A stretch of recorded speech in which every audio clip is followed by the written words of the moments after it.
Hi friends. आज हम घटना चक्र के कुछ एमसीक्यू क्वेश्चन को डिस्कस करने वाले हैं। आज का हमारा सब्जेक्ट है भारतीय राज्य व्यवस्था एवं शासन, इंडियन पॉलिटी एंड गवर्नेंस। इसमें हम संसद टॉपिक को डिस्कस करेंगे। ये संसद का हमारा आज का तीसरा वीडियो है। इसमें हम एमसीक्यू क्वेश्चंस, साथ में उसके आंसर एंड उनके हर एक क्वेश्चन को डिस्क्रिप्शन भी देखेंगे, डिटेल में देखेंगे। तो आइए हम शुरू करते हैं आज का पहला क्वेश्चन। आज का हमारा पहला क्वेश्चन है, स्टेटमेंट मिलाना है। अनुच्छेद 368 के अंतर्गत संसद संविधान के किसी भी भाग को संशोधित कर सकता है। यह सही है। कारण है, संसद भारत की जनता द्वारा निर्वाचित उच्चतम विधायी संस्था है। यह भी सही है, इसलिए 1 और 2 दोनों सही है और कारण जो है 1 का सही व्याख्या है। आइए इसका डिटेल में देखते हैं। अनुच्छेद 368 के अनुसार इस संविधान में किसी बात के होते हुए भी संसद अपनी संविधायी शक्ति का प्रयोग करते हुए इस संविधान के किसी उपबंध का परिबंधन, परिवर्तन या निरसन के रूप में संशोधन इस अनुच्छेद के अधिकतम प्रक्रिया के अनुसार कर सकेगी। संसद भारत की जनता द्वारा निर्वाचित उच्चतम विधायी संस्था है। इसी कारण संविधान में संशोधन का यह अधिकार संसद को प्राप्त है। अतः अगला क्वेश्चन है, एक वर्ष में कम से कम कितनी बार संसद की बैठक होना आवश्यक है? तो इसका उत्तर है 2 बार। साल में 2 बार किया सकता है, 6 महीने के, मैक्सिमम 6 महीने के गैप के। अनुच्छेद 85 के 1 के अनुसार संसद के प्रत्येक सदन के एक सत्र की अंतिम बैठक आगामी सत्र की प्रथम बैठक के बीच 6 माह से अधिक का अंतर नहीं होना चाहिए। इस प्रकार एक वर्ष कम से कम 2 बार बैठक होना अनिवार्य है। संसद के 2 सत्रों के बीच अधिकतम अंतराल होना चाहिए। कितना? तो 6 महीने का अधिकतम अंतराल होना चाहिए। अगला क्वेश्चन है,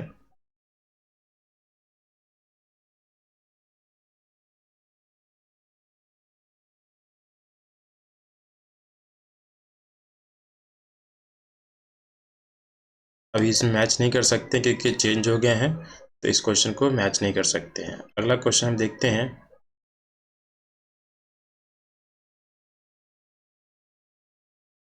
आइए, भारतीय संविधान के अनुच्छेद 87 के अंतर्गत भारत का राष्ट्रपति अभिभाषण देता है। एक साथ समवेत संसद के दोनों सदनों में।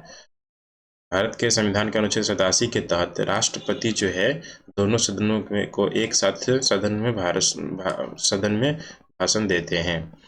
भारतीय संविधान के अनुच्छेद 87 के अंतर्गत भारत का राष्ट्रपति लोकसभा के लिए प्रत्येक के साधारण निर्वाचन के पश्चात प्रथम सत्र के आरंभ में प्रत्येक वर्ष के प्रथम सत्र के आरंभ में एक साथ समवेत संसद के दोनों सदनों में अभिभाषण देता है। अगला क्वेश्चन है, भारत के संविधान में निम्नलिखित में से क्या कथित है? राष्ट्रपति संसद के किसी भी सदन का सदस्य नहीं होगा। सही है। संसद राष्ट्रपति और 2 सदनों से मिलकर बनी है। ये भी सही है, इसलिए हमारा 1 और 2 सही है, ऑप्शन बी सही है। डिटेल में देखते हैं। अनुच्छेद 59 के ए के अनुसार राष्ट्रपति दोनों सदनों के किसी सदन का सदस्य नहीं होगा, जबकि अनुच्छेद 79 के अनुसार संसद और राष्ट्रपति दोनों सदनों राष्ट्रपति और दोनों सदनों राज्यसभा और लोकसभा से मिलकर बनेगी।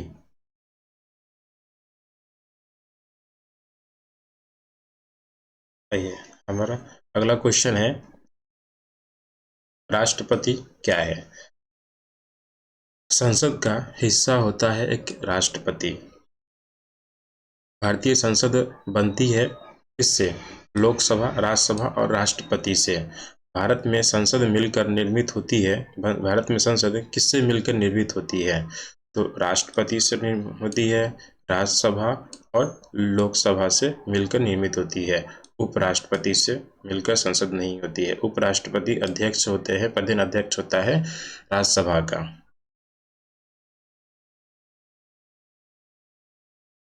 भारतीय संसद में निम्नलिखित में कौन शामिल है? राष्ट्रपति एवं दोनों सदन, राज्यसभा और लोकसभा जो है दोनों शामिल है। अगला क्वेश्चन है, निम्नलिखित पर विचार कीजिए और भारतीय संसद के सही गठन को चिन्हित कीजिए। राष्ट्रपति, राज्यसभा और लोकसभा, ये सही है। अगला क्वेश्चन है, भारतीय संसद में निम्नलिखित में कौन सम्मिलित है? भारतीय संसद में राष्ट्रपति, लोकसभा और राज्यसभा सम्मिलित है। भारतीय संसद के घटक कौन से हैं? तो भारत के राष्ट्रपति, लोकसभा और राज्यसभा ये भारतीय संसद के घटक है। निम्नलिखित में कौन संसद का अन्य भाग नहीं है? तो संसद का भाग नहीं है तो उपराष्ट्रपति। राष्ट्रपति जो है संसद का भाग है, लोकसभा संसद का पार्ट है और राज्यसभा संसद का पार्ट है। भारत के संविधान के भाग 5 के अनुसार अनुच्छेद 79 में उपबंध है कि संघ के लिए एक संसद होगी जो राष्ट्रपति और राज्यसभा तथा लोकसभा से मिलकर बनेगी। अतः दिए गए विकल्पों में राष्ट्रपति, लोकसभा और राज्यसभा तीनों संसद के अन्य भाग हैं, जबकि उपराष्ट्रपति संसद का अन्य भाग नहीं है। और अगला क्वेश्चन है, संसद के अधिकारों में सम्मिलित है। संसद के अधिकार में कौन कौन सम्मिलित है? अध्यक्ष और लोकसभा सम्मिलित है। संसद के अधिकार में उपाध्यक्ष और लोकसभा सम्मिलित है। महासचिव लोकसभा का सही है। अध्यक्ष राज्यसभा का वो भी सही है, संसद के अधिकारों में है। संविधान के अनुसार संसद के अधिकारों में सम्मिलित है राज्यसभा के सभापति, उपसभापति, अनुच्छेद 89 लोकसभा का अध्यक्ष और उपाध्यक्ष अनुच्छेद 93 में, और संसद का सचिवालय अनुच्छेद 98 में। इस प्रकार विकल्प डी सही है। आइए अगला क्वेश्चन है, संसद या विधानसभा के किसी सदस्य की सदस्यता तब समाप्त समझी जाती है जब वह बिना सदन को सूचित किए अनुपस्थित रहता है। 60 दिन बिना सदन को सूचित किए हुए अनुपस्थित रहता है तो उनकी सदस्यता खत्म हो जाती है विधानसभा या संसद में। 60 दिन हो गया। अनुच्छेद 101 के 4 के अनुसार संसद एवं अनुच्छेद 190 के 4 के अनुसार राज्य विधानमंडल के किसी सदस्य की सदस्यता तब समाप्त होती है जब 60 दिन की अवधि तक सदन की अनुज्ञा के बिना उसके सभी अधिवेशनों में अनुपस्थित रहता है, परंतु 60 दिन की उक्त अवधि की गणना करने में किसी ऐसी अवधि को हिस्सा में नहीं लिया जाएगा जिसके दौरान सदन सत्रावधि या निरंतर 4 से अधिक दिनों के लिए स्थगित रहता है। अगला क्वेश्चन है, बिना अनुमति के कितने दिन संसद से अनुपस्थित रहने पर किसी सांसद को अयोग्य घोषित किया जाता है? 60 दिन तक। सर्वप्रथम एक सांसद और विधायक को इस आधार पर सदस्यता से अयोग्य घोषित किया गया कि वह सदन की अनुमति के बिना उसकी 60 लगातार बैठकों में अनुपस्थित रहा। यह राज्यसभा का। सर्वप्रथम दिसंबर 2000 में पंजाब से निर्दलीय राज्यसभा सबसे पहले दिसंबर 2000 में पंजाब से निर्दलीय राज्यसभा सांसद बरजिंदर सिंह हमदर्द को इस आधार पर सदस्यता से अयोग्य घोषित किया गया था कि वह सदन की अनुमति के बिना उनकी लगातार 60 बैठकों में अनुपस्थित रहे थे, तो उनकी सदस्यता को समाप्त कर दिया गया। अगला क्वेश्चन है, निम्नलिखित में कौन एक प्रावधान भारतीय संविधान के अंतर्गत संसद के सदस्यों के विशेषताओं तथा उन्मुक्तों को निर्धारित करता है? अनुच्छेद 105। भारतीय संविधान के अनुच्छेद 105 में सदनों की तथा उनके सदस्यों और समितियों की शक्ति, विशेषाधिकार तथा उन्मुक्तियों को निर्धारित करता है। हमारा अगला क्वेश्चन है, स्टेटमेंट को चेक करना है कौन सही है। आइए इसका हम चेक करते हैं। संसद अधिनियम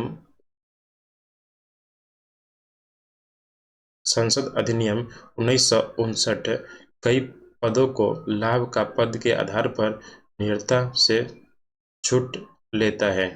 सही है। उपयुक्त अधिनियम 5 बार संशोधित किया गया था।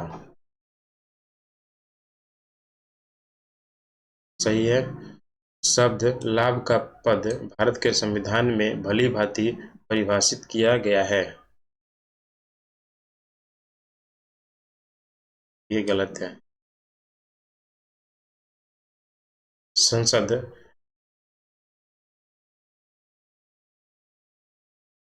अगला क्वेश्चन है, किसी मंत्री के विरुद्ध विशेषाधिकार प्रस्ताव उठाया जा सकता है। किसी मंत्री के विरुद्ध विशेषाधिकार प्रस्ताव उठाया जा सकता है किसी मामले के तथ्यों को रोकता है या तथ्यों का बिगड़ा हुआ वर्णन देता है तब। आइए इसका उत्तर है सी। अगला क्वेश्चन है,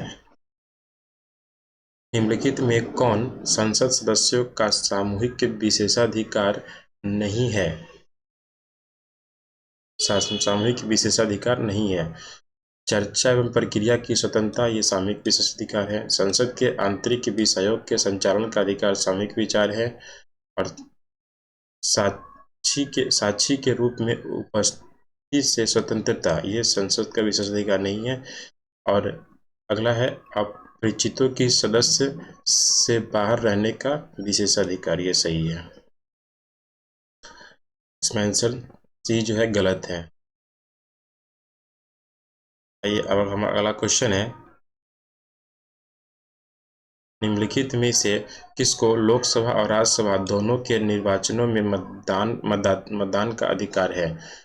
इसमें से किसको लोकसभा और राज्यसभा दोनों में निर्वाचन का मत का अधिकार है? तो राज्य विधानमंडल के निम्न सदनों के निर्वाचित सदस्यों को। डिटेल में देखते हैं। राज्य विधानमंडल के निम्न सदन यानी विधानसभा के निर्वाचित सदस्यों को लोकसभा एक नागरिक के अधिकार से और राज्यसभा अनुच्छेद 80 के खंड 4 में वर्णित है, दोनों के निर्वाचन में मतदान का अधिकार है। आइए अगला क्वेश्चन है, निम्न कथनों में कौन सा सही है? इसको चयन करना है। आइए देखते हैं। केवल राज्यसभा में ही न कि लोकसभा में मनोनीत सदस्य हो सकते हैं।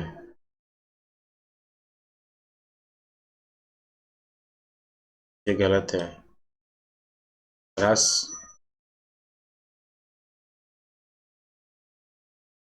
राज्यसभा में आंग्ल भारतीय समुदायों के 2 सदस्यों को मनोनीत करने का संविधान का प्रावधान है। जब ये क्वेश्चन पूछा गया था उसके अकॉर्डिंग, यानी 2003 में क्वेश्चन पूछा गया, उसके अकॉर्डिंग ये सही है। किसी मनोनीत सदस्य के मंत्री पद के लिए नियुक्त पर संविधान वर्जना नहीं है, ये सही है।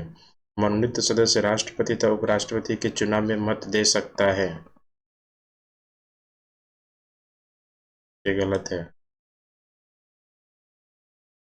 आइए, संसद के दोनों सदस्यों में मनोनीत सदस्य होते हैं।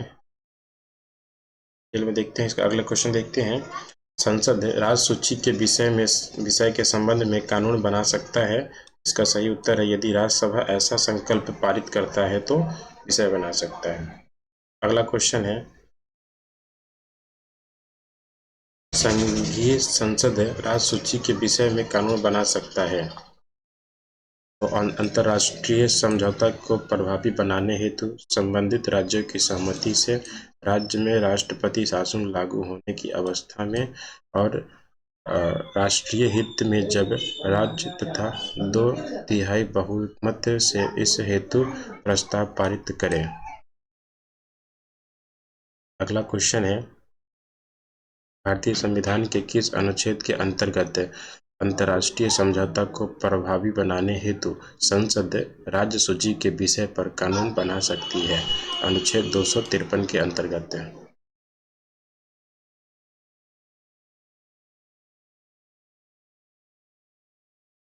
भारतीय संसद राज्य सूची के विषय पर विधायन नहीं कर सकती है जब तक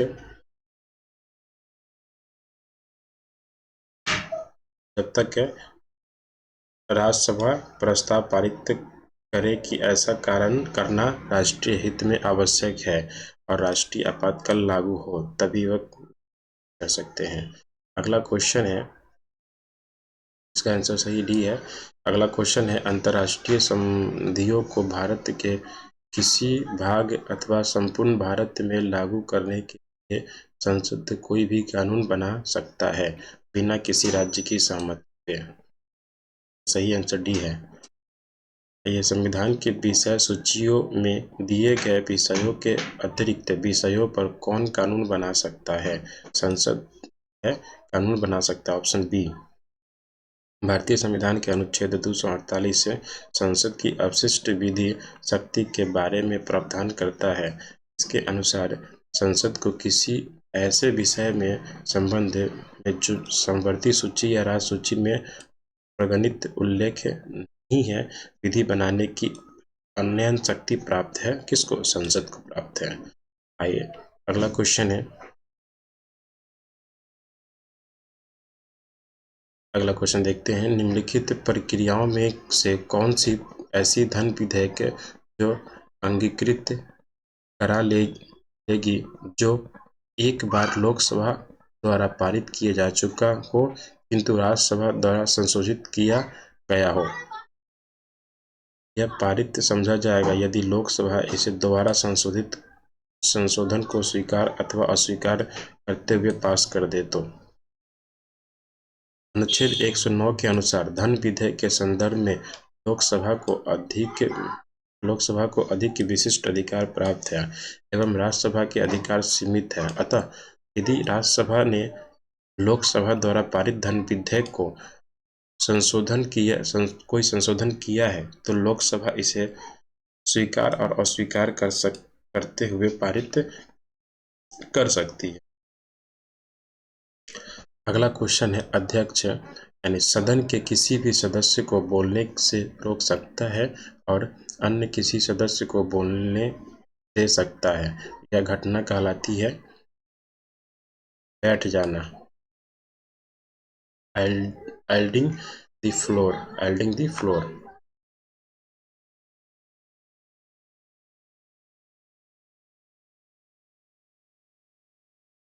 आइए इसका डिटेल देखते हैं। मर्यादा, विनम्र एवं स्वीकार्य व्यवहार बनाए रखना। पदत्याग, सदन के किसी सदस्य द्वारा वह जिस दल से चुनकर आया है उसका त्याग कर दूसरे दल में शामिल होना पदत्याग कहलाता है। अंतःप्रदन, किसी सरकारी अधिकारी से किसी नीति या कार्य के विवरण की मांग हेतु संसदीय प्रक्रिया अंतःप्रदन कहलाती है। बैठ जाना, अध्यक्ष किसी भी सदस्य को बोलने से रोककर अन्य को बोलने के लिए कह सकता है। अगला क्वेश्चन है, शून्यकाल। यह बहुत इंपॉर्टेंट क्वेश्चन है। शून्यकाल संसदीय व्यवस्था को किस देश की देन है? तो इसका आंसर है भारत की देन है। यानी शून्यकाल जो है ये भारत की देन है। आइए इसके बारे में डिटेल जानते हैं। शून्यकाल, जीरो आवर, विशिष्ट भारतीय संसदीय व्यवहार है। लोकसभा में प्रश्नकाल के बाद का समय शून्यकाल कहलाता है। जब हम प्रश्न पूछते हैं उसके बाद का जो टाइम वो शून्यकाल कहलाता है। इसकी अवधि अधिकतम 1 घंटा होती है। 1 आवर का 0 आवर भी कहलाता है। यह सामान्यतः 12 से 1 बजे तक का समय होता है। संसदीय प्रक्रिया में शून्यकाल शब्द को औपचारिक मान्यता नहीं है। संसदीय प्रक्रिया में शून्यकाल में किसी मामले को उठाने के लिए सदस्य प्रतिदिन पूर्वाह्न 10 से पूर्व अध्यक्ष को सूचना देते हैं। किसी मामले को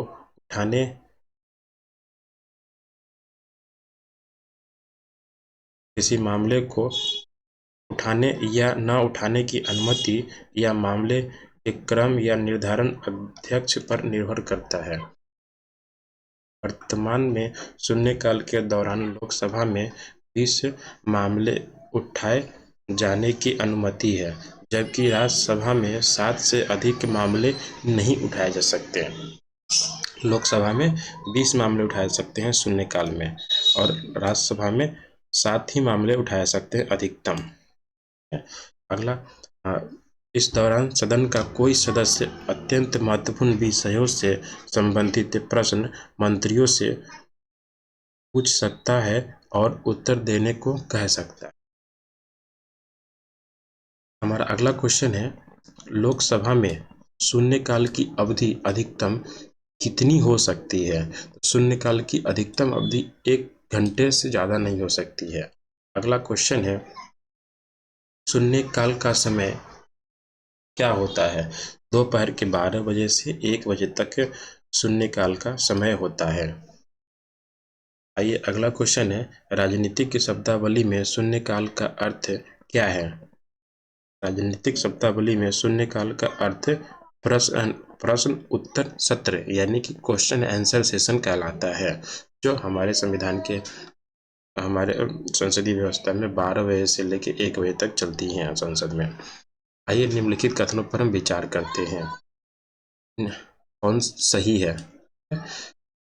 धन विधेयक लोकसभा से पुनः स्थापित किया जा सकता है।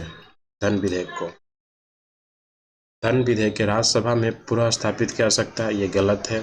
धन विधेयक संसद के दोनों सदनों में किसी में भी पुनः स्थापित किया जा सकता है, यह गलत है। सिर्फ लोकसभा से होती है धन विधेयक लोकसभा में पुनः स्थापित नहीं किया जा सकता है, ये भी गलत है।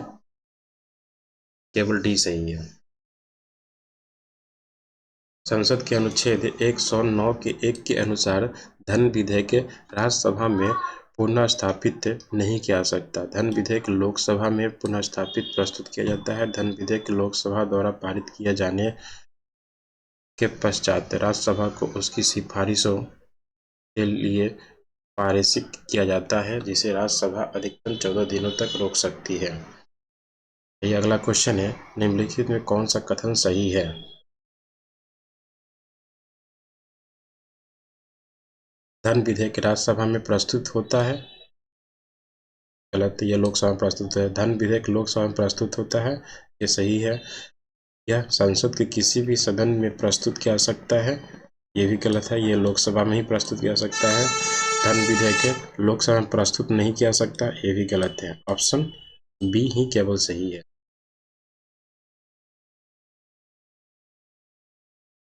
ये अगला क्वेश्चन है, धन विधेयक कहाँ प्रस्थापित किया जा सकता है? धन विधेयक केवल लोकसभा में स्थापित किया जा सकता है। अगला क्वेश्चन है, लोकसभा द्वारा पारित धन विधेयक राज्यसभा द्वारा पारित मान लिया जाएगा यदि राज्यसभा द्वारा उस पर कोई कार्यवाही नहीं की जाती है। तो 14 दिनों के तक राज्यसभा कोई कार्यवाही नहीं करते हैं तो उसको धन विधेयक को राज्यसभा से पास मान लिया जाता है। अगला क्वेश्चन है, अगर कोई धन विधेयक लोकसभा द्वारा स्वीकृत हो जाए तो राज्यसभा इसे अधिक से अधिक रोक सकता है कितने दिनों तक? 14 दिनों तक केवल रोक सकते हैं लोकसभा द्वारा।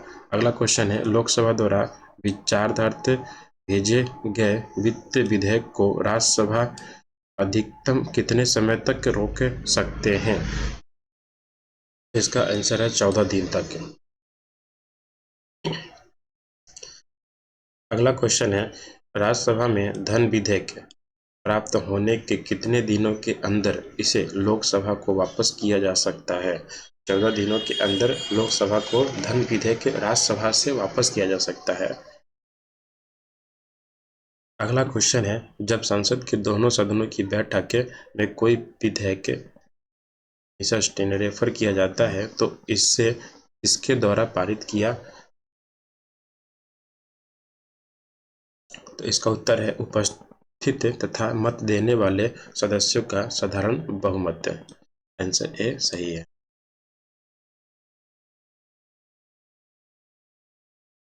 आइए इसका डिटेल देखते हैं। यदि दोनों सदनों की संयुक्त बैठक के अनुच्छेद 108 के तहत कोई विधेयक के संशोधित सहित दोनों सदनों के उपस्थित मत देने वाले सदस्यों की कुल संख्या के साधारण बहुमत में पारित हो जाता है तो इसे दोनों सदनों का द्वारा पारित समझा जाएगा। कहता है कि अनुच्छेद 108 के तहत संयुक्त बैठक की प्रक्रिया सामान्य विधेयक तक ही सीमित है।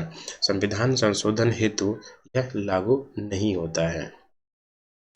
अगला क्वेश्चन है, यदि राष्ट्रपति ने संसद के संयुक्त सत्र के लिए अधिसूचना जारी कर दी है तो इस बीच लोकसभा विघटित हो जाए तो क्या होगा? संयुक्त सत्र यथासमय आहूत होगा। भारतीय संविधान के अनुच्छेद 108 के 5 में वर्णित है। राष्ट्रपति ने सदन के संयुक्त बैठक आयोजित करने के अपने आशय को सूचना दे दी और उसके पश्चात लोकसभा विघटन हो जाता है भी तो भी संयुक्त बैठक हो सकेगी और विधेयक व्यक्त नहीं होगा, उसे पारित किया जा सकता है। अगला क्वेश्चन है, निम्नलिखित में कौन संसद के दोनों सदनों की संयुक्त बैठक की अध्यक्षता करता है? तो इसका उत्तर है लोकसभा का अध्यक्ष जो है संसद के दोनों सदनों का संयुक्त बैठक करता है, राज्यसभा और लोकसभा का। आइए इसका डिटेल जानते हैं। भारतीय संविधान के अनुच्छेद 118 के 4 के अनुसार संसद के दोनों सदनों की संयुक्त बैठक की अध्यक्षता लोकसभा का अध्यक्ष स्पीकर करता है। लोकसभा अध्यक्ष की अनुपस्थिति के संदर्भ में अनुच्छेद 118(3) के अंतर्गत राष्ट्रपति द्वारा कुछ नियम बनाए गए हैं। अध्यक्ष की अनुपस्थिति में संयुक्त बैठक में लोकसभा का उपाध्यक्ष पीठासीन होगा। यदि वह भी अनुपस्थित है तो राज्यसभा का उपसभापति अध्यक्ष करेगा। यदि वह भी अनुपस्थित है तो ऐसा व्यक्ति पीठासीन होगा जो बैठक में उपस्थित सदस्यों द्वारा तय किया जाएगा।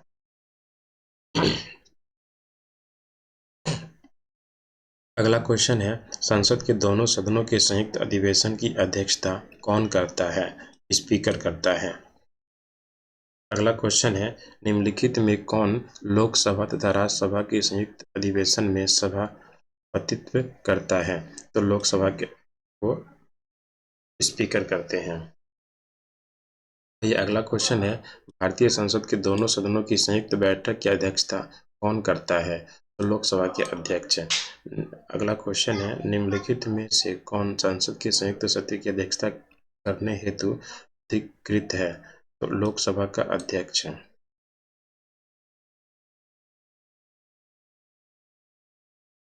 निम्नलिखित कथनों पर विचार कीजिए। भारत में संसद के दोनों सदनों की संयुक्त बैठक अनुच्छेद 108 के में संकलित है। सही है।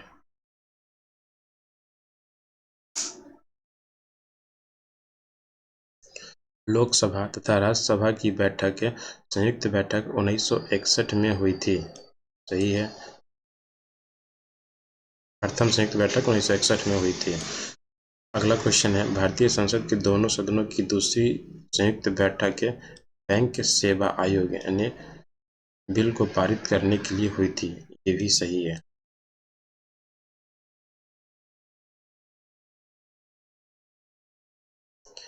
ये इसका डिटेल देखते हैं। भारत के संसद के दोनों सदनों की संयुक्त बैठक का प्रावधान अनुच्छेद 108 में वर्णित है और संविधान के अनुच्छेद 108 के अनुसार दोनों सदनों का संयुक्त बैठक तब आयोजित किया जाता है जब किसी साधारण विधेयक के निर्माण विधेयक पर विचार करने और उसे पारित करने में दोनों सदनों में मतभेद हो। लोकसभा एवं राज्यसभा की संयुक्त बैठक दहेज निरोधक विधेयक 1959 पर 6 और 9 मई 1961 ईस्वी को आयोजित की गई। यह प्रथम संयुक्त बैठक थी और द्वितीय संयुक्त बैठक बैंक सेवा आयोग बिल 1977 को पारित करने के लिए 17 मई 1978 को आयोजित हुई तथा तृतीय संयुक्त बैठक 25 मार्च 2002 को आतंकवाद निरोधक विधेयक 2002 के अवसर पर आयोजित की गई। अगला क्वेश्चन है, संसद के दोनों सदनों का संयुक्त अधिवेशन आयोजित होता है। इसमें देखते हैं, भारत के राष्ट्रपति के निर्वाचन के लिए गलत है, भारत के उपराष्ट्रपति के निर्वाचन के लिए गलत है, संविधान में संशोधन से संबंधित विधेयक को पारित करने के लिए, ये भी गलत है। और अगला क्वेश्चन है, इसका सही उत्तर है, एक ऐसे विधेयक पर विचार करने और उसे पारित करने के लिए जिस पर दोनों सदनों में मतभेद हो।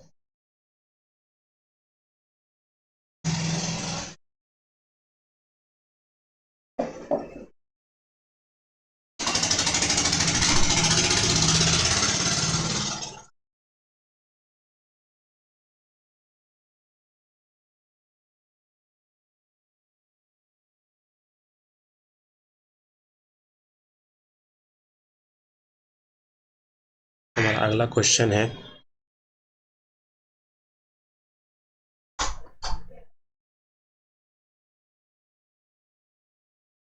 भारतीय संसद के दोनों सदनों की प्रथम संयुक्त बैठक हुई थी दहेज उन्मूलन विधेयक के संबंध में।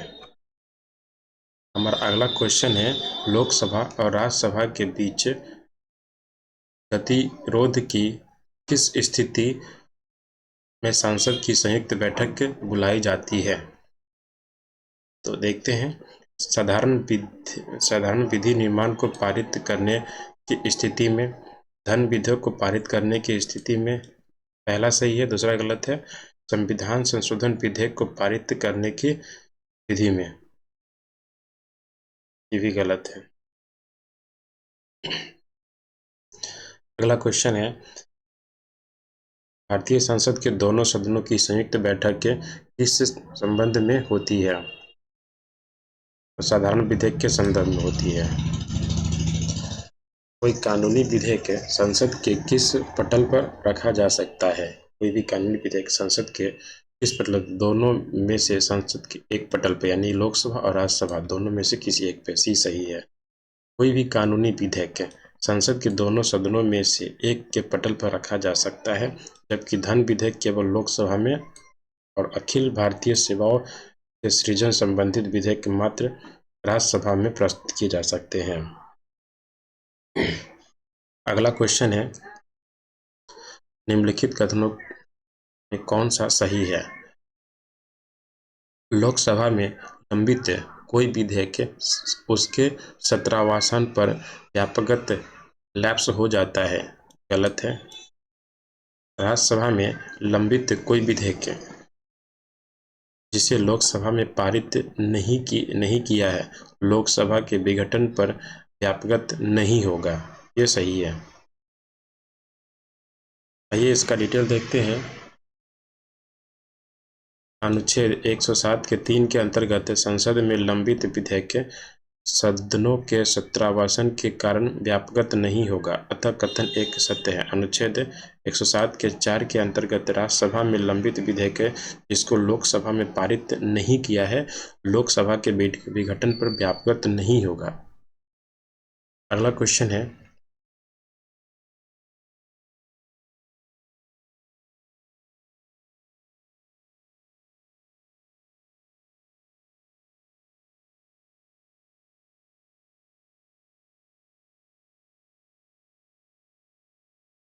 संविधान की संचित निधि से धन निर्गत पर किसका नियंत्रण है? धन निर्गत पर किसका नियंत्रण है? तो इसका उत्तर है उपयुक्त में से कोई नहीं। आइए हम देखते हैं डिटेल में इसका। भारतीय संविधान के अनुच्छेद 266 के अनुसार भारत की संचित निधि भारत सरकार को प्राप्त सभी राजस्व उस सरकार द्वारा राजहुंडिया निर्गत करके उधार द्वारा या अग्रिम अर्थोपाय द्वारा लिया गया सभी उधार और उधारों के प्रति संदाय से उस सरकार को प्राप्त सभी धन राशियों से मिलकर बनती है। यह संसद के नियंत्रणाधीन है। जब संसद अनुच्छेद 114 के तहत विनियोग अधिनियम के मध्य से इस हेतु अनुमति प्रदान करती है। अगला क्वेश्चन है, करों या सरकारी कामकाज के निर्वाह में हुए अन्य प्राप्तियों से संघीय सरकार को प्राप्त हुआ समूचा राजस्व जमा होता है भारत की संचित निधि में। यह अगला क्वेश्चन है, भारत की संचित निधि से निधि निकालने के लिए निम्नलिखित में कौन सी अनुमोदन अनिवार्य है? भारत की संसद। अगला क्वेश्चन है, निम्नलिखित में कौन भारत की संचित निधि से लिया जाने वाला अनिवार्य व्यय भार नहीं है? इसका उत्तर है भारत के निर्वाचन आयोग के सदस्यों के वेतन और पेंशन। आइए इसका डिटेल देखते हैं। संविधान के अनुच्छेद 112 के 3 के अनुसार भारत में संचित निधि पर भारित व्यय इस प्रकार है। पहला, राष्ट्रपति की उपलब्धि और भत्ते तथा उस पद से संबंधित अन्य व्यय, राज्यसभा के सभापति और उपसभापति के तथा लोकसभा के अध्यक्ष और उपाध्यक्ष के वेतन और भत्ते। तीसरा है ऐसे ऋण भार जिनका दायित्व भारत सरकार पर है, जिसके अंतर्गत ब्याज, निष्पेक्ष निधि भार और मोचन भार तथा उधार लेने और ऋण सेवा तथा ऋण मोचन से संबंधित अन्य व्यय है। अगला है उच्चतम न्यायालय के न्यायाधीशों को या उसके संबंध में संदेह वेतन भत्ते और पेंशन। अगला है फेडरल न्याय के न्यायाधीशों को या उसके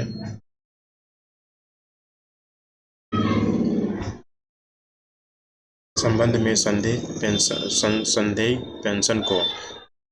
अगला है उस उच्च न्यायालय के न्यायाधीशों को या उसके संबंध में दी जाने वाली पेंशन जो भारत के राज्य क्षेत्र के अंतर्गत किसी क्षेत्र के संबंध में अधिकारित या का प्रयोग करता है, या जो भारत के डोमिनियन के राज्यपाल वाले प्रांत के अंतर्गत किसी क्षेत्र के संबंध में इस संविधान के प्रांत से पहले किसी भी समय अधिकारित का प्रयोग करता था। यह अगला क्वेश्चन है, भारत के नियंत्रक महालेख परीक्षक को या उसके संबंध में संदेह वेतन भत्ते और पेंशन किसी न्यायालय या तटस्थ अधिकरण के निर्णय की त्रुटि हेतु अपेक्षित राशियां, कोई अन्य व्यय जो इस संविधान द्वारा या संसद की विधि द्वारा इस प्रकार भारित घोषित किया जाता है। भारत के उपराष्ट्रपति राज्यसभा के सभापति के रूप में वेतन व भत्ते, भारत के उपराष्ट्रपति राज्यसभा के सभापति के रूप में वेतन व भत्ते प्राप्त करते हैं और राज्यसभा के सभापति और उपसभापति के वेतन भत्ता भारत की संचित निधि पर भारित है। अगला क्वेश्चन है, भारत निम्नलिखित में कौन एक व्यय भारत की संचित निधि पर है? इसका उत्तर होगा भारत की उपराष्ट्रपति का वेतन भारत के उपराष्ट्रपति के वेतन तथा भत्ते जो है भारत की संचित निधि पर है। ये आंसर भी सही है। अगला क्वेश्चन है, निम्नलिखित में कौन सा एक व्यय भारत की संचित निधि पर भारित नहीं है? भारत के प्रधानमंत्री का वेतन भारत की संचित निधि पर नहीं है। आइए अगला क्वेश्चन है,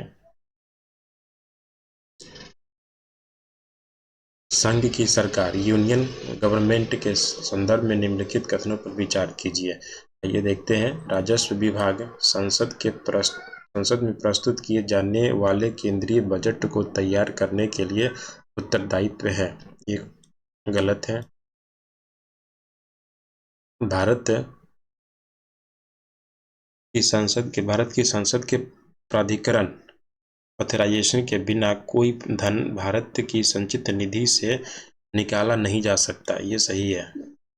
लोक लेखा से किए जाने वाले सभी संवितों यानी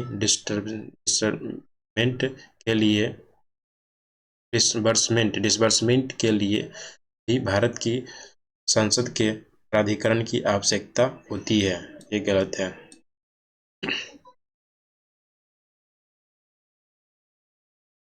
आइए हम देखते हैं डिटेल में। बजट तैयार करने की प्रमुख जिम्मेदारी वित्त मंत्रालय को होती है। बजट तैयार करने की होती है, न कि केवल राजस्व विभाग की। वित्त मंत्रालय का राजस्व विभाग विगत वर्षों में राजस्व संबंधित आंकड़ों के संदर्भ में आने वाले वर्ष के लिए राजस्व का अनुमान तैयार करता है। भारतीय संविधान के अनुच्छेद 266 के 1 में संचित निधि का प्रावधान है और संसद की अनुमति के बिना संचित निधि से कोई धन नहीं निकाला जा सकता है। अनुच्छेद 266 के 2 में लोक लेखा का प्रावधान किया गया है। लोक लेखा का प्रावधान है, इसमें संचित निधि में जमा के अतिरिक्त अन्य लोक के धनराशि जमा की जाती है। इसमें भविष्य निधि, न्यायिक जमा और धन शामिल आदि किए जाते हैं। लोक लेखा से धनराशि निकालने के लिए संसद को अनुमति आवश्यक नहीं है। इस निधि का नियंत्रण कार्यपालिका के पास होता है।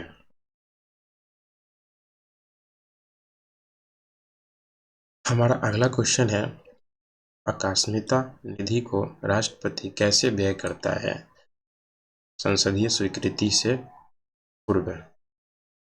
भारतीय संविधान का अनुच्छेद 267 के 1 में आकस्मिकता निधि की स्थापना का प्रावधान करता है। यह राष्ट्रपति के नियंत्रणाधीन होती है। इसका गठन किसी आवश्यक, अत्यावश्यक या आकस्मिक प्रकृति में व्यय होते हैं, जबकि विनियोग विधेयक उक्त प्रावधान न हो तो तथा अनुच्छेद 115 और 116 के अधीन उपबद्ध अनुदानों को प्राप्त किया जा सकता है संभव न हो। आकस्मिकता निधि पूर्ण राष्ट्रपति के नियंत्रण में होता है और इसे धन निकासी के लिए संसद की स्वीकृति नहीं लेनी पड़ती है। ये 68 है। अगला क्वेश्चन है, संविधान के किस अनुच्छेद के अंतर्गत धन विधेयक को परिभाषित किया गया है? संविधान के अनुच्छेद 110 के अंतर्गत धन विधेयक को परिभाषित किया गया। 109 में धन विधेयक के संबंध में विशेष प्रक्रिया है। 110 में धन विधेयक की परिभाषा है और 111 में विधेयक पर अनुमति है। अगला क्वेश्चन है, धन विधेयक भारत के संविधान में किस अनुच्छेद में परिभाषित किया गया है? तो 110 में धन विधेयक को परिभाषित किया गया है। अगला क्वेश्चन है, एक विधेयक को वित्त विधेयक माना जाता है अनुच्छेद 110 के अनुसार यदि इससे संबंधित प्रावधान शामिल हो। कौन? भारत के समेकित निधि की निगरानी।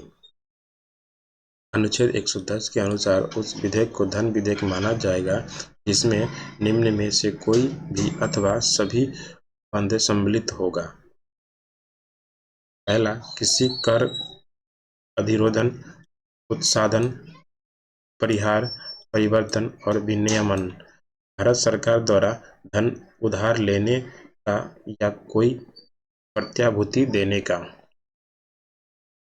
विनियम अथवा भारत सरकार द्वारा अपने ऊपर ली गई या ली लाने वाली किन्हीं वित्तीय बाध्यताओं से संबंधित विधेयक को।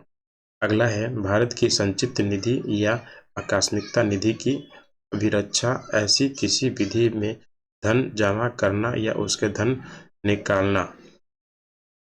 वह है भारत की संचित निधि में से धन का विनियोग।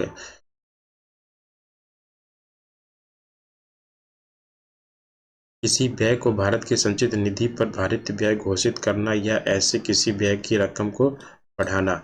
अगला है भारत की संचित निधि या भारत के लोक लेखा से धन प्राप्त करना अथवा ऐसे धन की अभिरक्षा या उसका निर्गमन अथवा संघ या राज्य के लेखाओं की संपरीक्षा। प्रश्न के हिंदी अनुवाद में वित्त शब्द दिया गया है जबकि अंग्रेजी में मनी शब्द दिया गया है जिसका अर्थ धन होता है और अंग्रेजी वर्जन के आधार पर ही प्रश्न की व्याख्या की गई है।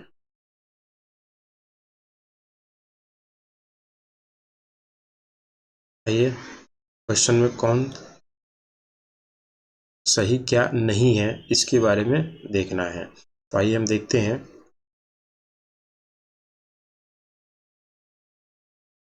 प्रत्येक धन विधेयक एक वित्त विधेयक होता है, सही है।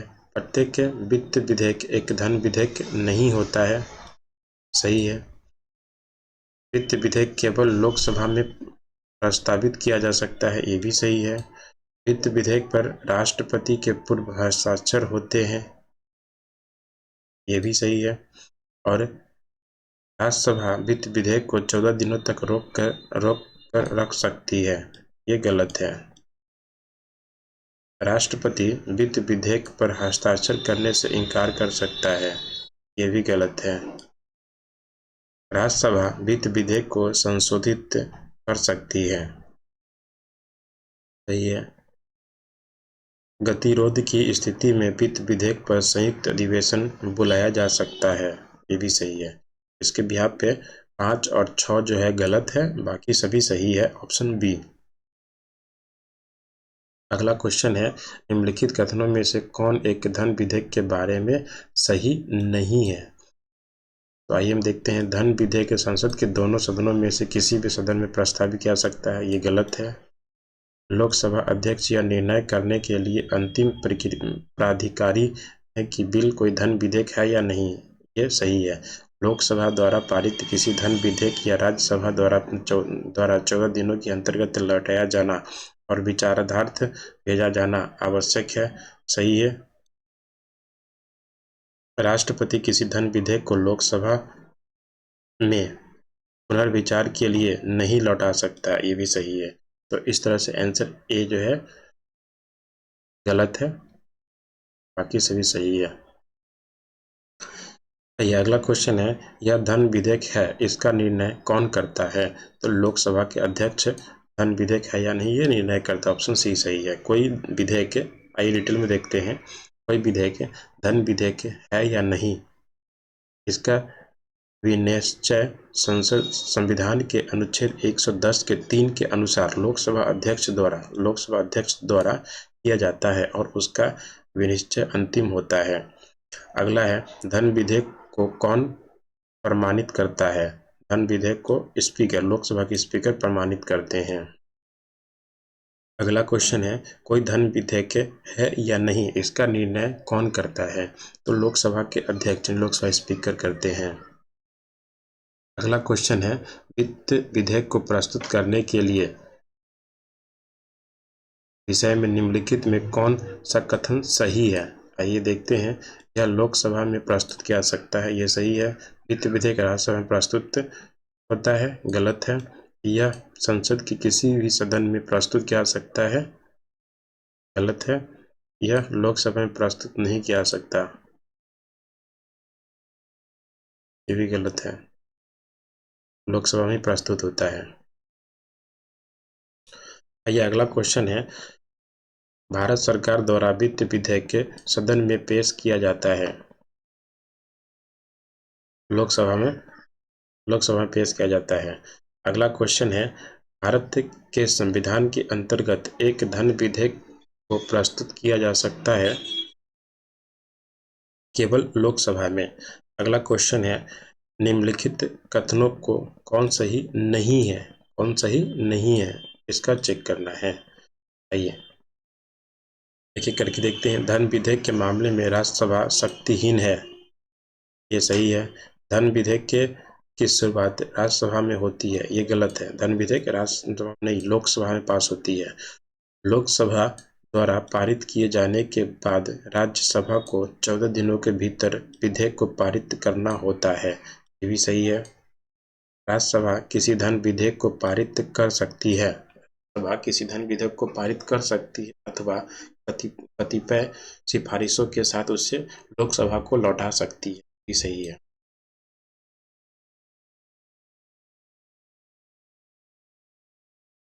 ये अगला क्वेश्चन है, निम्नलिखित में कौन सा विषय धन विधेयक के उपबंध में सम्मिलित नहीं किया जा सकता? कौन कौन को नहीं किया सकता? कर से संबंधित उपबंध विधेयक है, उधार यानी ऋण लेने से संबंधित उपबंध धन विधेयक है, संचित निधि और आकस्मिक निधि की अभिरता में संबंध में धन विधेयक है, और जुर्माने या अर्थदंड से संबंधित धन विधेयक सही है। ये अगला क्वेश्चन है, कोई विधेयक है जिसमें केवल व्यय अंत वर्णित है, उसे अनुच्छेद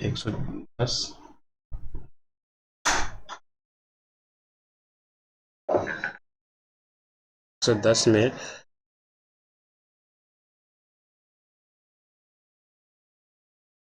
उसे सम्मिलित नहीं है, उसे संसद के किसी भी सदन में प्रारंभ किया जा सकता है।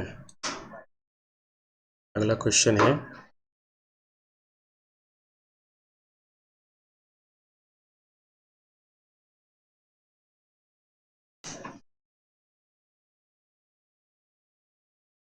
धन विधेयक के अतिरिक्त एक विधेयक जो विधानसभा ने प्रथम बार पारित किया हो, विधान परिषद में कितने माह तक पड़ा रह सकता है? इसका उत्तर है 1 माह से अधिक तक नहीं, 2 माह से अधिक तक नहीं, ये गलत है। इसका उत्तर है 3 माह से अधिक तक पड़ा रह सकता है। भारतीय संविधान के अनुच्छेद 197 के तहत धन विधेयक से भिन्न विधेयक के बारे में विधान परिषद की शक्तियों पर निबंधन का प्रावधान है। 197 के 1 के अनुसार धन विधेयक के अतिरिक्त एक विधेयक जिसे विधानसभा ने प्रथम बार पारित किया है, विधान परिषद के समक्ष विधेयक रखे जाने की तारीख से 3 माह अधिक नहीं रोका जा सकता। बजट पर संसद के नियंत्रण के विषय में निम्नलिखित कौन सा कथन सही नहीं है? बजट के नियंत्रण में संसद का कोई हाथ नहीं होता, सही है। संसद को सामयिक निधि पर प्रभारित व्यय को बढ़ाने की शक्ति प्राप्त है, ये गलत है। संसद को राष्ट्रपति की सिफारिश के बिना कोई कर आरोपित करने की शक्ति प्राप्त नहीं है, सही है। संसद को राष्ट्रपति की सिफारिश के बिना किसी कर में वृद्धि करने की शक्ति प्राप्त नहीं है, ये भी सही है। अगला क्वेश्चन है, निम्नलिखित में कौन एक संघीय बजट की तैयारी और उसे संसद में पेश करने के लिए उत्तरदायित्व है? तो आर्थिक कार्य विभाग। अगला क्वेश्चन है, यदि वार्षिक संघीय बजट लोकसभा द्वारा पारित नहीं होता, उसे प्रधानमंत्री अपनी मंत्रिपरिषद का त्यागपत्र पेश कर देते हैं। भारत की संसद के संदर्भ में निम्नलिखित कथनों पर विचार कीजिए। गैर सरकारी विधेयक ऐसा विधेयक है जो संसद के ऐसे सदस्य द्वारा प्रस्तुत किया जाता है जो निर्वाचित नहीं है किंतु भारत के राष्ट्रपति द्वारा नाम निर्दिष्ट है। ये गलत है। हाल ही में भारत में संसद के इतिहास में पहली बार एक गैर सरकारी विधेयक पारित किया गया। ऑप्शन सही है, ये 2017 में पारित हुआ था। अगला क्वेश्चन है, निम्नलिखित कारणों में से किसके अंतर्गत किसी व्यक्ति द्वारा देय पूर्ण धनराशि संविधान द्वारा सीमित की गई है? व्यय, व्यवसाय एवं प्रीति कर। ऑप्शन डी सही है। ये अगला क्वेश्चन है, आर्थिक सर्वेक्षण प्रतिवर्ष संसद में प्रस्तुत किया जाता है आगामी वर्ष के बजट के प्रस्तुतिकरण के पूर्व। अगला क्वेश्चन है, लेखानुदान संघ सरकार को अनुमति प्रदान करता है निश्चित अवधि के लिए भारतीय संचित निधि से धन निकालने के लिए। क्वेश्चन है, संसद में लेखा के लिए वोट आवश्यक है जब सामान्य बजट के समय सीमा के अंदर पारित होने की आशा नहीं होती है, तो सी आंसर है। अगला क्वेश्चन है, लेखानुदानों एवं अंतरिम बजट के बीच क्या अंतर है? पहला है, अस्थायी सरकार लेखानुदानों के प्रावधान का प्रयोग करती है जबकि कार्यवाहक सरकार अंतरिम बजट के प्रावधान का प्रयोग करती है। ये गलत है।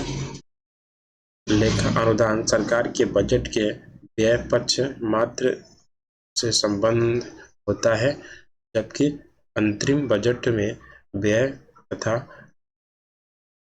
अवधि दोनों सम्मिलित होता है। ऑप्शन 2 सही है।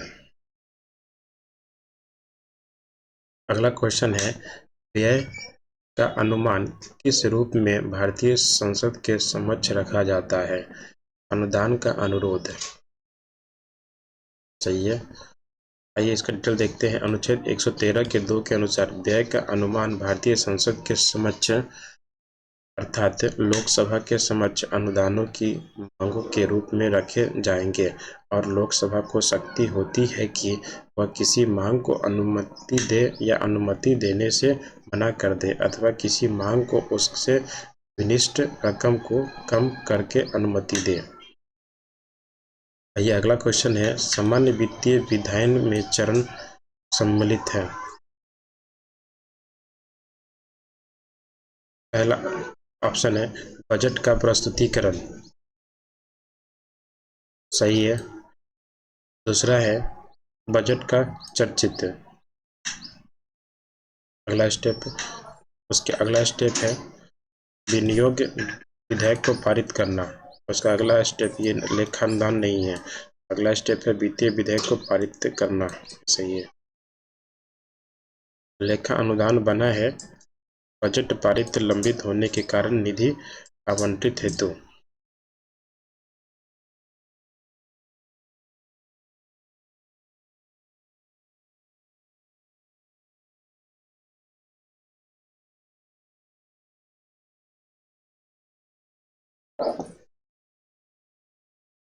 संसद में विधायन प्रस्ताव की पहल करने से पहले भारत के राष्ट्रपति के पूर्व स्वीकृति आवश्यक है।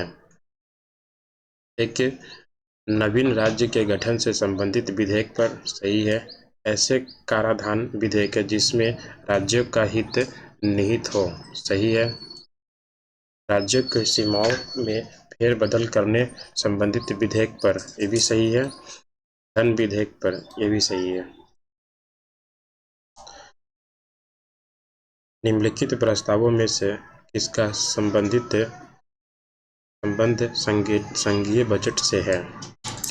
कटौती प्रस्ताव। अगला क्वेश्चन है, भारत की संसद किसके द्वारा मंत्रिपरिषद को विधेयकों के ऊपर नियंत्रण रखती है?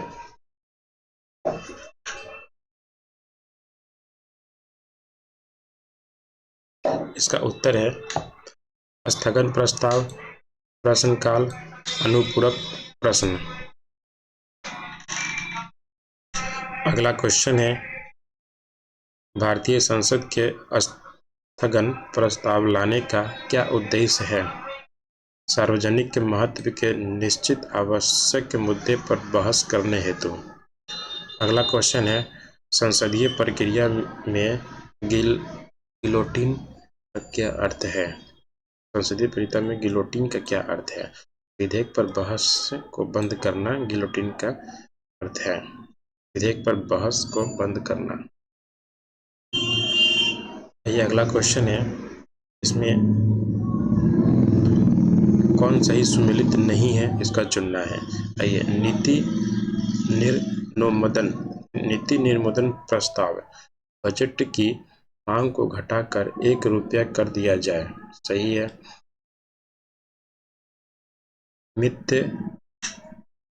मितव्ययित प्रस्ताव बजट की मांग में से एक विशिष्ट राशि घटा दी जाए, ये भी सही है। सांकेतिक प्रस्ताव बजट की मांग में से ₹100 कम कर दी जाए, सही है। लेखानुदान बजट मांगों को पूर्ण रूप से वित्तीय वर्ष के लिए पारित करना, ये गलत है। अगला क्वेश्चन है पार्लियामेंट द्वारा वर्ष 1989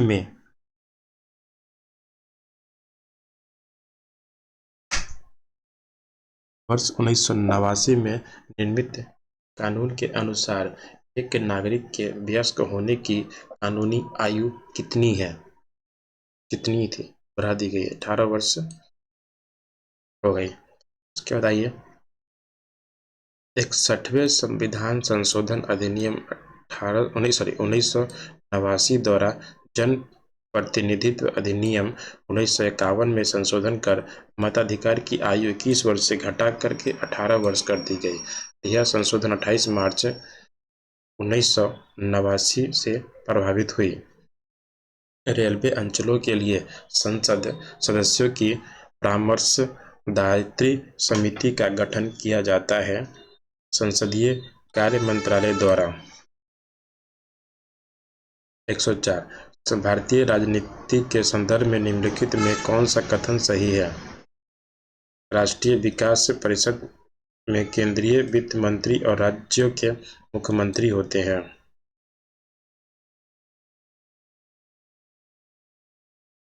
अगला क्वेश्चन है निम्नलिखित कथनों पर परीक्षण करें और नीचे दिए गए गुटों में से सही को चुनें। कौन सही है? संपत्ति का अधिकार अब मूलभूत अधिकार नहीं है, ये सही है, हटा दिया गया है। राज्यसभा एक वित्तीय बिल को रोक सकती है, ये भी सही है। भारतीय संविधान की प्रावधान में 42वें संविधान संशोधन धर्मनिरपेक्ष तथा लोकतांत्रिक शब्द बढ़ाया गया, ये गलत है, ये सही है। संसद के दोनों सदनों में कोई विवाद लोकसभा अध्यक्ष की व्यवस्था द्वारा सुलझाया जा सकता है। अगला क्वेश्चन है ध्यानाकर्षण सूचना के प्रावधान में निम्नलिखित में से किसके क्षेत्र को सीमित किया गया है? स्थगन प्रस्ताव को। तारांकित प्रश्नों के विषय में सही क्या है?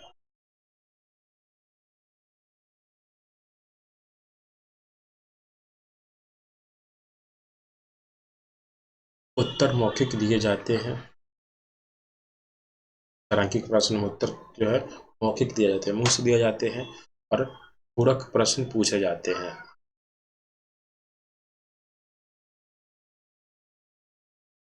अगला क्वेश्चन है संघ सरकार के संदर्भ में निम्नलिखित कथनों पर विचार कीजिए। कैबिनेट सचिव की सलाह पर प्रधानमंत्री द्वारा भारत सरकार के मंत्रालयों विभागों का सृजन किया जाता है, गलत है। हर एक मंत्रालय को प्रधानमंत्री की सलाह पर भारत के राष्ट्रपति द्वारा किसी मंत्री को प्रदान किया जाता है, सही है। अगला क्वेश्चन है, भारतीय संसद का सचिवालय सरकार से स्वतंत्र है।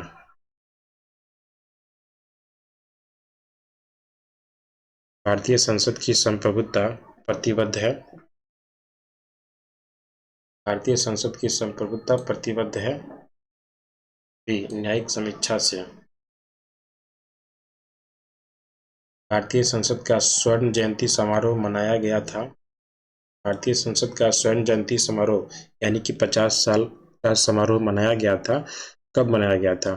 13 मई 2002 को मनाया गया था। आइए इसका डिटेल देखते हैं। 13 मई 2002 को भारतीय संसद की औपचारिक स्थापना प्रथम लोकसभा चुनाव के पश्चात 13 मई 1952 ईस्वी को 50 वर्ष पूर्ण होने के उपलक्ष्य में भारतीय संसद का स्वर्ण जयंती समारोह मनाया गया। अगला क्वेश्चन है, वह कौन राष्ट्रवादी नेता था जो 1925 ईस्वी में केंद्रीय विधानसभा का अध्यक्ष स्पीकर चुना गया था? ये क्वेश्चन 2007 का है। वह कौन राष्ट्रवादी नेता था जो 1925 ईस्वी में केंद्रीय विधानसभा के अध्यक्ष का स्पीकर चुना गया था? तो विट्ठल भाई पटेल। आइए इसका डिटेल देखते हैं। केंद्रीय विधानसभा सेंट्रल लेजिस्लेटिव असेंबली का प्रथम अध्यक्ष 1925 ईस्वी में राष्ट्रवादी नेता विट्ठल भाई पटेल को चुना गया था। उनका कार्यकाल अगस्त 1925 से अप्रैल 1930 तक का था। आज हम यहीं तक क्वेश्चन को डिस्कस करेंगे। संसद टॉपिक को हमारे कुछ एमसीक्यू क्वेश्चन थे और संसद के अगले टॉपिक को हम अगले वीडियो में डिस्कस करेंगे। बाकी हम 3 वीडियो में संसद के 3 टॉपिक डिस्कस किए हैं। Thank you.